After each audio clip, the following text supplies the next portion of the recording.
De momento, como eu ora invertir mais de câmera, de videocâmera, de momento vou capturar todo detalhe. Está trata aqui de embaraço e a chegada de baby, momento não muito especial. Baby Love Aruba situa na Calle Sur, Meletia 5, sempre enfocando na necessidade individual de cada mama ou mama em seu processo de parto. Voor die 1 de dezembro de 2010, maar landde in mijn oficina via Baby Love Aruba. Caminho por uma gente está em estado, pero por andar pareja também, ou rumana, família também. Houve informação que tem a ver com o embaraço.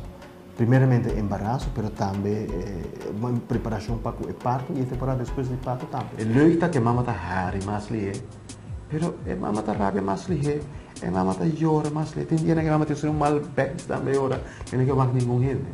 É um processo natural. Mesmo coisa que você também ora é parte de comimento. Esta raia com vulpo e não pode comer nada, maneira lenta, mas ainda já é que saca, antes de que a gente ter dia. Gente que não está em estado de comer 3 biá por dia. Agora, bom, 3 biá. Agora, se não está em estado, é importante para que você dorma, comer algo chiquito também, algo light também, ora. Uma vez que você tem gana de sacar constantemente, água não te ajuda. É mais, água tem mais gana de sacar também, ora. Então, está aconselhável, ora, para o aqui que você acostumbrar, mas que deve custar light também, ora, para ajudar você, para você ter algo no estômago. Você tem os ovos de algo no estômago. Para sombrar que o estômago traz um zuro mais frequentemente, então você não tem nada, não tem comida, ajuda a virar mais roupa, traz equipamento e ganha de saca também, ora. Um tempo roupa importante, cuida da corpo. Tenha em conta que se abo cuida da corpo, bota sorte também para o baby também pode cuidar, então vai poder desenvolver positivamente durante o inteiro embaraço, para tudo que vai bom. Aqui nada, bota a diferença entre promedio e redução.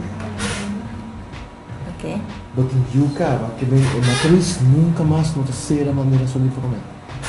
Sempre está querendo que antes. Deixa agora que na minha matriz está assim que Eu não. vou que a matriz está queda assim também. Você vai yuca lá. Ela passa, ela abre porta, pode querer que abre, você nunca mais ser sério. Não, sério. Então, pensei nisso, ora tem yuca agora, e garganta está virando plato, plus abre pareu. Parto é processo de roupa e cuido e sempre é importante para manter tranquilidade em cada momento. Baby Love Aruba.